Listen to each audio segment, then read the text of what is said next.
Right, so the time has come to get some paint on it. The colour's turned up. That's who it's from. That's what we're putting on it, is Atlas Gti LP7V. So this is the last little wipe down, rub down, very lightly with sandpaper, just to get the top of, when the paint, imagine the paint drops dry, some of them are flat, some are quite tall. So you just get in the sandpaper, just take the tall bits off and make sure you wipe it over. If you're going to wipe it as well, use some gloves, because even the grease from your skin will get on that and affect the paint. So what we'll now do is paint it. Now this is metallic, which means it's got loads of little metal particles in it. Now if you go loads of sprays like that, oh yeah, it's good cover. As soon as you get clear coat on it, you will see 4 or 5 big lines. So what you need to do is build it up with a metallic. So you want to dust it over that way, very dusting, even coat, let it settle a few minutes, dust it that way so it settles again, and you want to build up a nice even dusting coat on it, and do that gradually a few more times so you get a nice thick paint cover on it. Because if you go loads on it, it might look like an nice even coat, but trust me, like I did with the roof on the Golf, when I sprayed the roof, once I put the clear coat on it and sanded it and polished it, you could see big lines in the roof where I'd gone over with a gun and hadn't put an even dusting on it. So lesson learned with that. So let's get on and get some paint dusted on. Now if you're going to do aerosols, it's best to get one with a nozzle like this, so it's got a little spray which gives a nice fan of paint coming out. So good few minutes shaking it up.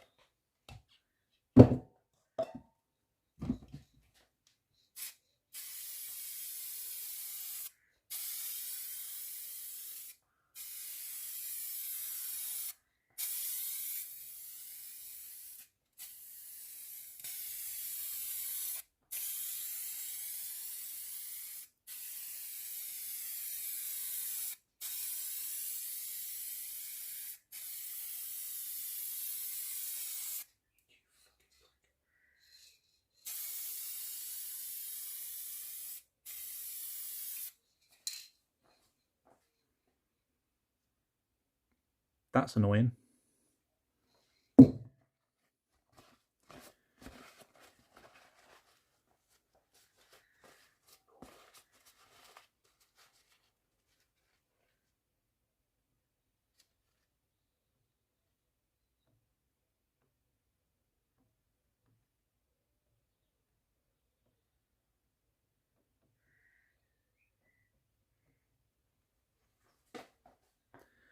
Not ideally what we wanted, but hey.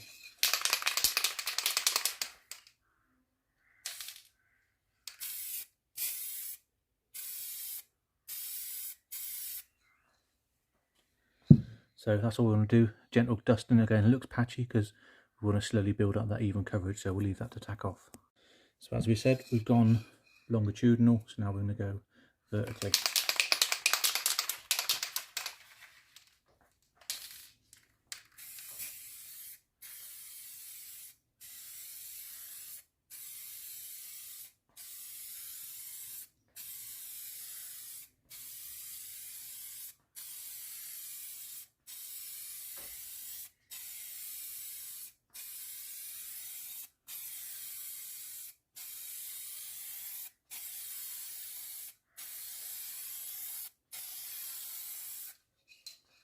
So that's gone that side, and what we're going to do is just go around the outer lip now with quite a thicker coat.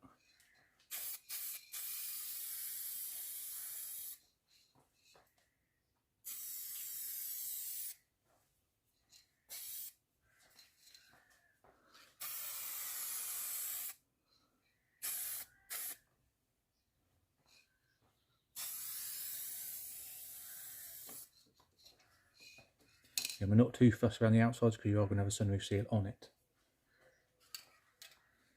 And it's always good with a can as well, like with a nip on there where we've got fuel drops. So after you've done one spray, just get a bit of tissue on it, just dab the excess off.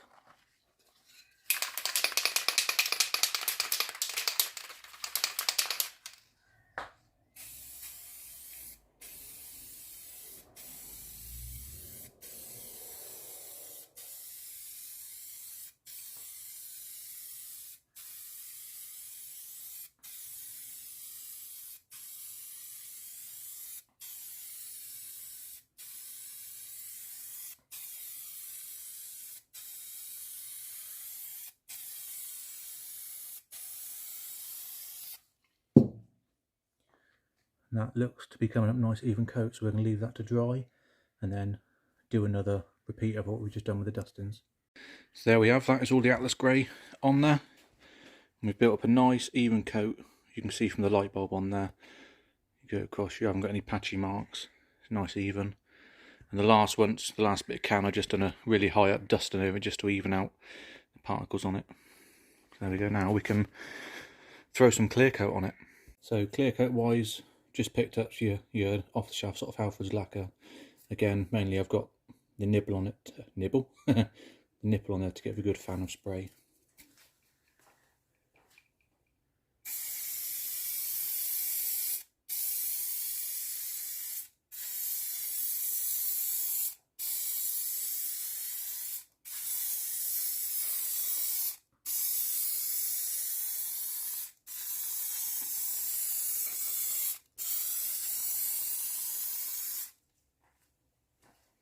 Again with this, we just want to build up a nice couple of layers. You can whop it on thick if you want, but I don't need to. So I'm just going to build up a nice, even, thick layer. Because if I want too much on there, I don't want to run on it and have to then wet sand it down, etc.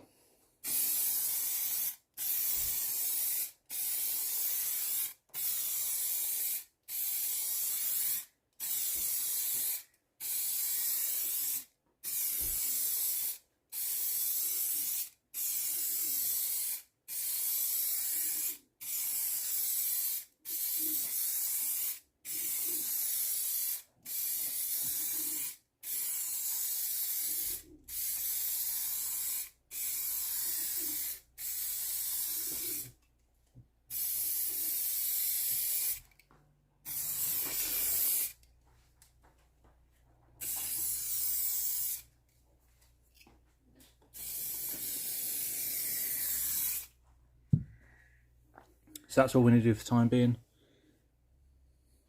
Come out quite nice already. Again, I'm going to put a good few layers of lacquer on there, because the more layers you've got, we are going to wet sand it and sand it back down. So what you don't want to do is do thin layers, look shiny, and then start wet sanding and you end up going through it into the paint. So we'll leave that to dry and do some more layers later. Well, there we have one sunroof. Cleaned, sprayed, looking pretty good. It's come out quite well. Not too much orange peel on there, but a bit. But we're going to wet sand it and polish it anyway. But yeah, that's come up very good. Happy with that. So I'm going to leave that for probably a couple of days. Let everything really settle and dry before we set about wet sanding it. Alright, so we've got the new flow adjustment screws. Where's my finger? There we go. So that's the old ones there, as you can see. Pretty past it, and that's the new ones on there. And what I'll do a simple drawing to explain better how these actually work. So here we have my amazing drawing. Now, keep things simple as I can. So this is the flow adjustment screw, which is what I've just shown you with the new seals on. That is the top spring seat, the bottom spring seat, lower part of the fuel metering head and top, and that goes off to the fuel injector. So you've got fuel pressure in here, which then goes into the body and into here. But the main thing, this adjustment screw. Now, you've got pressure this side and pressure this side from the fuel coming in from the fuel metering body. Now, as we said, there's an equilibrium. So if there's an even pressure, that stays there. If there's more pressure this side, that goes up, pushes against spring tension and seals, so no fuel can come up. Now, if there's more fuel pressure this side, which overcomes the pressure this side, that diaphragm is forced down, allowing fuel to come from around this body and up out to the fuel injector. And that's also assisted by the spring, which helps it push down. So what you do, if you have that spring in, that fuel adjustment screwed in too far, that goes in, pushes on the top of that spring seat, which pushes on that spring, which compresses it. And when you compress a spring, it makes it more powerful. So what happens then, if you've got that fully right down, incorrectly adjusted, you need a tiny bit of fuel pressure in this side to overcome this, because you've also got a greater force of that spring pushing that diaphragm down. Now on the other side of it, if you haven't got that screwed in far enough, the fuel pressure in here won't be sufficient enough to overcome the equilibrium. So that's how you do it. So they screw into a set distance, so each spring is adjusted to give the X amount of fuel coming out the injectors. And what you will find is obviously the springs are old, one could be stronger than the other, etc, etc. So when you test your fuel injectors, you want X amount of millilitres out of each injector over, I don't know, 10 seconds or something. Now if two of your injectors aren't getting that much, you need to screw that in, which means it puts a bit more pressure on that spring, which then allows a bit more fuel to come out, and that's pretty much your adjustments. So in simple form, that's what the screw adjustments are for. So there we have all new banjo bolts, all the tops and the sides looking a lot better than the rusty ones. So they're all tight. The only one that isn't tight is this main control pressure, because that's the one we're going to need when we set up the main system pressure and then the control pressure for the warm-up regulator. What we haven't done, well we have done, I haven't got the caps on the X, I'm just cleaning them up, but we've got new Torx bits, stainless steel, bolting it down to the body. The flow adjustment screws are in there with new seals, and all I've done is a starting point. They are screwed in as far as they will go, and they're backed off 2 full turns, just so all injectors have got a good starting point, so we're not chasing our tail when we come to make the final adjustments to the fueling. So that looks much better. So we've just started wet sanding. Now wet sanding is pretty much sanding with water. So this is the brand of little pan I've got. It's been fantastic. Both sides of it, ideal little thing. That's just water, lukewarm water or cold, whatever you want. I put a bit of soap in there just to give it a bit of lubrication to help it move. I'm just using 1500 grit at the moment.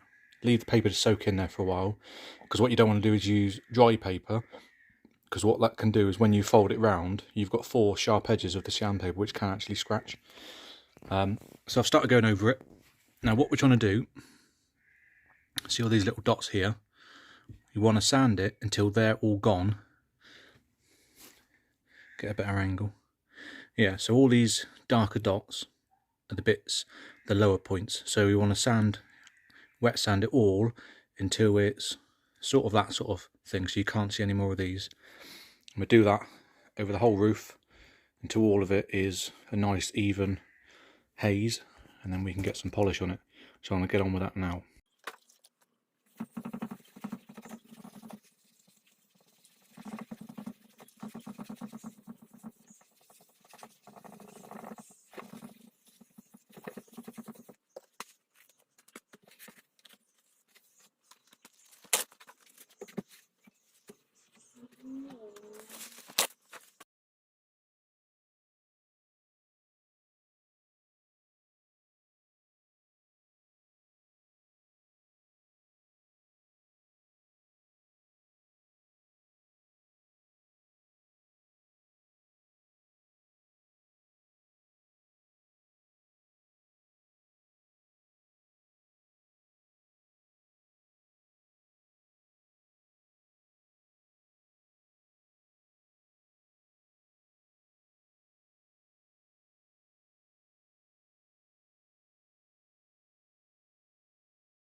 So we've got the sunroof where we want it.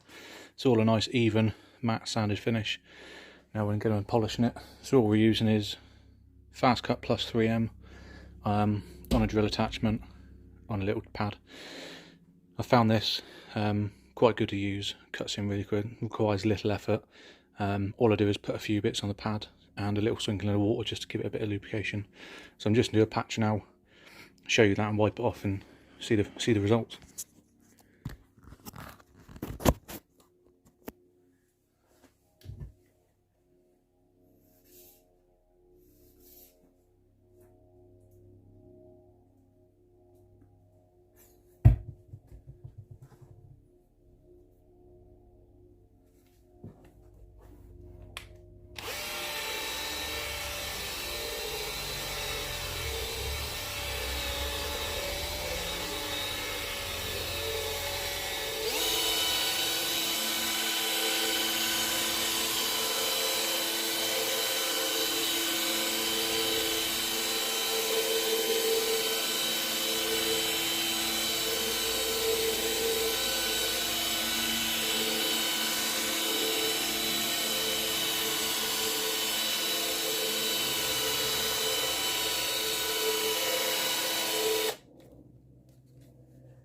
So we've done that, we'll just polish it off.